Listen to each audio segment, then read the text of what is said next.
Dear learners, in our previous session, we have discussed about general properties of group 15 and nitrogen. Let us take our discussion further. In this episode, we will be discussing about compounds of nitrogen. After this discussion, you will be able to elucidate the structure of ammonia, oxides of nitrogen and nitric acid, explain the method of preparation for ammonia, oxides of nitrogen and nitric acid, describe the physical and chemical properties of ammonia, oxides of nitrogen and nitric acid, appreciate the uses of ammonia, oxides of nitrogen and nitric acid. Let us start our discussion with an important compound of nitrogen, that is ammonia. Ammonia is a colorless gas with a pungent odor. You might have seen bottle of ammonium hydroxide in chemistry laboratory, which is solution of ammonia. As you can see on the screen that the molecule of ammonia has trigonal pyramidal geometry with the nitrogen atom at the apex. It has 3 bond pairs and 1 lone pair of electrons. Ammonia is present in small quantities in air and soil, where it is formed by the decay of nitrogenous organic matter such as urea, which on decomposition produces ammonia with carbon dioxide and water. In laboratory, it can be prepared by reacting ammonium salt with alkali, as you can see the equation on screen. Ammonium sulphate reacts with concentrated sodium hydroxide and form ammonia along with sodium sulphate and water. Let us prepare ammonia by adding concentrated sodium hydroxide solution into a pinch of ammonium salt, that is ammonium sulphate. When we add a pinch of sodium hydroxide solution to ammonium sulphate, ammonia is formed. We can smell pungent smell of ammonia, and we can further confirm it by bringing a glass rod dipped in dilute hydrochloric acid. You can see dense white fumes. These indicate the formation of ammonium chloride, which confirms the evolution of ammonia gas. On commercial scale, it is prepared by reacting dihydrogen and dinitrogen in presence of catalyst iron oxide with small amounts of potassium oxide and aluminum oxide as promoter. This is known as Haber's process. Observe the reaction involved. It is reversible and forward reaction is exothermic. Now, let us recall Le Chatelier's principle. Equilibrium will shift in forward direction by lowering temperature and by increasing pressure, but too much lowering of temperature will slow down the reaction. This we cannot afford when doing on commercial scale. So, optimum temperature chosen is 700 Kelvin. Similarly, pressure can't be increased beyond a limit. This may burst the container. So, again an optimum pressure chosen is 200 atmosphere. Let us discuss about properties of ammonia. Ammonia is highly soluble in water due to hydrogen bonding between ammonia and water molecules.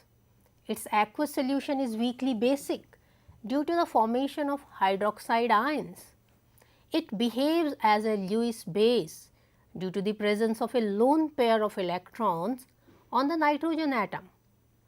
It donates the electron pair and forms complex with metal ions. Hence, finds application in detection of metal ions such as cupric ion, silver ion. Let us perform one interesting activity. For this, we have concentrated ammonia solution and a clear light blue aqueous solution of cupric chloride. When ammonia solution is added to aqueous solution of cupric chloride, we have this clear light blue aqueous solution of cupric chloride, and this is concentrated ammonia solution.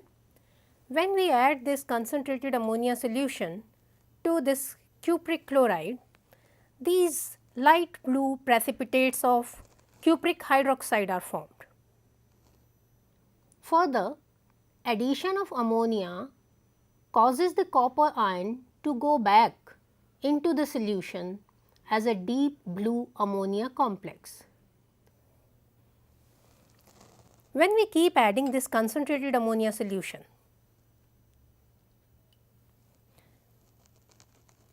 deep blue copper ammonia complex is formed. This shows ligating behavior of ammonia. This activity shows that ammonia is a good ligand and makes complex. Ferrous ion forms a dirty green precipitate with ammonia insoluble in excess ammonia. Ferric ion forms a brown precipitate insoluble in excess ammonia. Now, let us discuss about uses of ammonia. Ammonia is used to produce various nitrogenous fertilizers like ammonium nitrate, urea, ammonium sulphate, and in the manufacture of some inorganic nitrogen compounds, the most important one being nitric acid. Liquid ammonia is used as a refrigerant. Now, we will discuss about oxides of nitrogen. 5 different oxides with all oxidation states of nitrogen from +1 to +5 are nitrogen oxide, a colorless gas formed by decomposition of nitrate salt; nitrogen monoxide, also a colorless gas but paramagnetic due to the presence of unpaired electron in it; nitrogen trioxide is a blue solid, while nitrogen dioxide is a brown gas which on cooling gets dimerized to form dinitrogen tetroxide.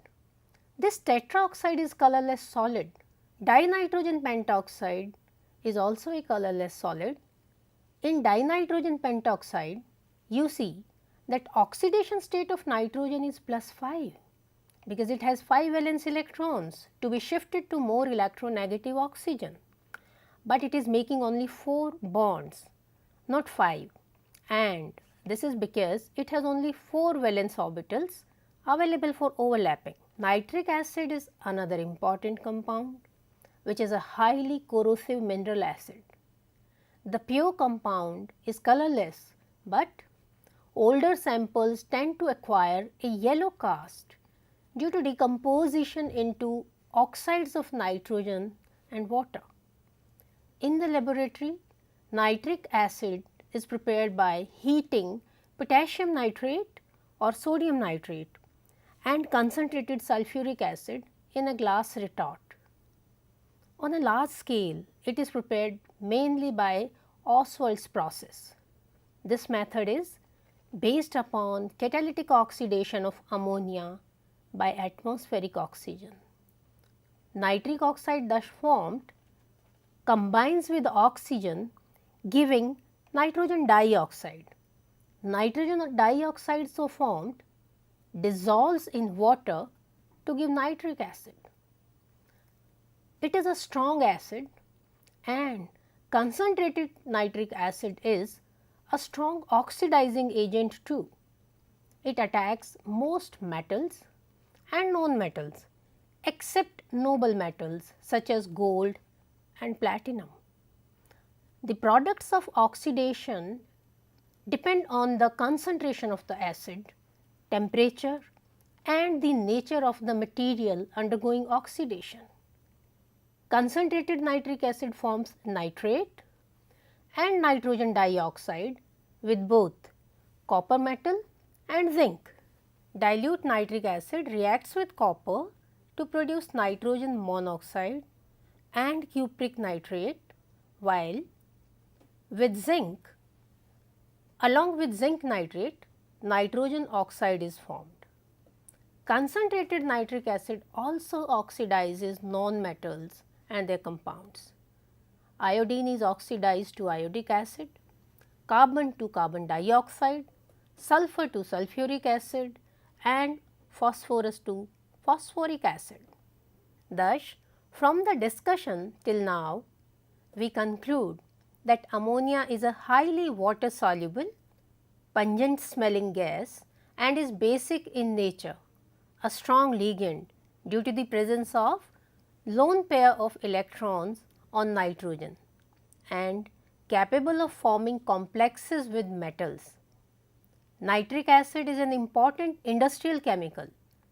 It is a strong monobasic acid and is a powerful oxidizing agent. Metals and non-metals react with nitric acid under different conditions to give nitrogen monoxide or nitrogen dioxide. Before we end the session, let me leave you with an assignment. Question number 1. Comment upon the optimum conditions for preparation of ammonia by Haber process. How concentrated and dilute nitric acid react with copper metal. Question number 3. Why nitric acid cannot be concentrated by distillation beyond 68%. Question number 4. Aluminium does not dissolve in concentrated nitric acid. Why? I hope you have understood the concepts discussed here and you are looking forward to discuss phosphorus. But till then, take care. I hope you have understood the concepts discussed here and are looking forward to discuss phosphorus. But till then, take care.